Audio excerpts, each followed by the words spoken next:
right, now time for an exclusive platform report. Over the last couple of days, a number of people have sent me a tender document that has come out of the Department of Prime Minister and Cabinet, essentially tendering for some group to prepare a report or monitor disinformation in New Zealand. Disinformation, well, it's a new term. No one's quite too sure what it means. It means lies, fibs, things that are untruths that may have taken hold in social media or indeed in general news media and are being spread as truth when they're fibs. Disinformation is not a new concept. It's a new name for an old concept, people fibbing. But it seems the government is somewhat obsessed with disinformation and feels that it needs some expert and some monitoring. So Ben Espiner has been having a look at this tender and what it calls for, and he's with us now. So Ben, this document, this PRF or RFP or something, whatever the acronym is, this has come out of the Department of Prime Minister of Cabinet, and it's an invitation to what? It has, well, good morning, yes, it has come out of the DPMC. They've basically put out a request for submissions to a government contract that looks to provide the government with insight as to the information environment or disinformation landscape in New Zealand. So, I mean, if we all put our heads together, I'm sure we can probably figure out who's going to snap up that payday. Okay, so why do they say they need this, and what sort of services do this outfit have, whoever wins this tender, have to provide?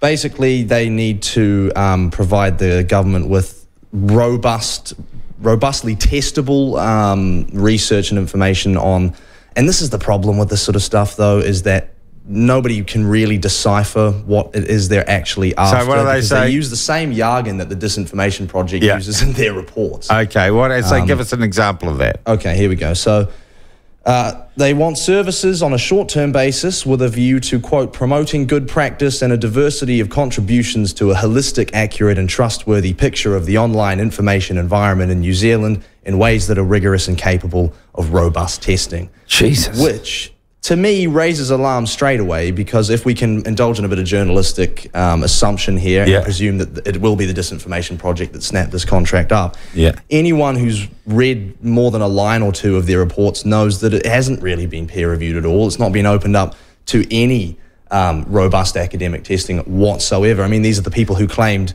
in their latest paper that, you know, some crazed ramblings of people on a site anti-trans activism is genocide. Well, they claim that, you know, a site called Telegram, 5% of the country uses it, looked at a bit of crazed ramblings on there and then used that to suggest the country's at risk of massive genocide. So, you know, that's a first red flag to me, robust testing.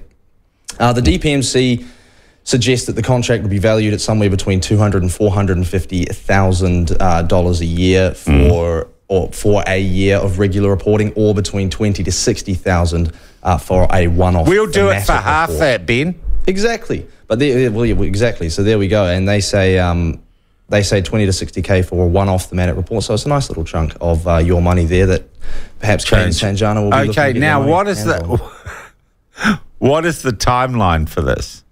So the deadline for the proposals is June the 8th, 5 p.m, June the 8th. So that's less than a month to have, and basically it's a pitch saying, give us this job, give us this work, right? Yeah, look, I don't think there's any ambiguity left here anymore, Sean. This is a call and response thing between the Disinformation Project and the government. So you are calling it, you're saying this is fundamentally a make-work scheme. I can't see for the Disinformation Project. I mean, they've used the same wording. They've used it's almost like the Disinformation Project, as I said before, has written their own job offer and given it to the government. I think this whole time they've been touring the country's media channels, breathlessly indulged, you know, by the likes of TV1's Maddie McLean, Stuff's woke correspondent. And they've been vying for a government contract. That was agonizingly obvious after August of last year, when they actually put in their paper in item 6 a recommendation that the government establish a transparent outside government entity to provide research and analysis and advice for communities on disinformation and information disorders. If you want to know about disinformation, you see, all you've got to do is pick up stuff,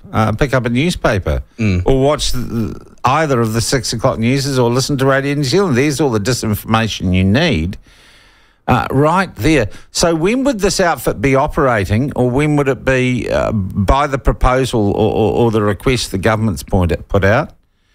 When would it be up and rolling? So the DPMC claims they obviously have to open up these submissions to a wide variety of actors, but we all know who's going to snap up this payday. I think I'm calling it here. The deadline for the proposals is in a month, but in terms of whether they look through them and then they get shortlisted and they have to go through a process where they look, I suppose, at the robust testing side of things as well. So. It'll be longer than a month for sure. Okay, but the plan is to have them up and rolling, by July, before the election? I would say before the election, based on the few pages that we have, Okay, and they're kind of a thought piece as well, aren't they? Yes, yeah. So the reports that we've read through, in terms of the actual... It seems like pseudoscience. There's really not a lot of peer review, not a lot of robust testing going on. Yeah. And they also seem to be quite biased in the targets that they look at as well, and the people that they look at. Oh, yeah, people who are not being liberal enough. Yeah. Or woke enough, Yeah. Yeah, so, I mean, look, this just looks like it's a really targeted government contract. It looks bloody dodgy. Let's just call it like it that. is. Yeah. Okay, but we would have to say sorry if some other group from some other university... Absolutely. Yeah, I'll put my hands up, but I just cannot see... You cannot see it as being anything other but a job description to maybe funnel some more funds towards the completely ridiculous disinformation project run by Kate Hannah, who will not come on the platform and be open. She just practices her disinformation with the willing connivance or idiotic naivety of many of our mainstream journalist organisations, media organisations. Ben, that is great. We're going to keep an eye on that. We're going to keep an eye on that. What do you reckon we come and say, we'll do? We'll watch the disinformation for you. Sorry? What do you think we put in a tender? Oh, yeah, well, we could look at maybe getting some government funding, the disinformation... Oh, we can't. That goes against the company's entire ethos. Disinformation monitors. Yeah. That's what we do. We keep an eye on Stasi, I think, is what they call them in East Germany. Mm. Hey, well done, mate. Thank you for looking in for that, because I didn't get time yesterday. And you've...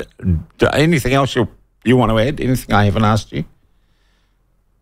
No? Nothing I haven't? No, not at the moment. I need to keep an eye on what's going on here, and I will, as I say, apologise if some new organisation comes along that's fair and talks to the maybe they'll rebrand up the government contract. Maybe they will rebrand. Very good work for this, and don't forget, this is now called the Information Project. We are the real information here on the platform.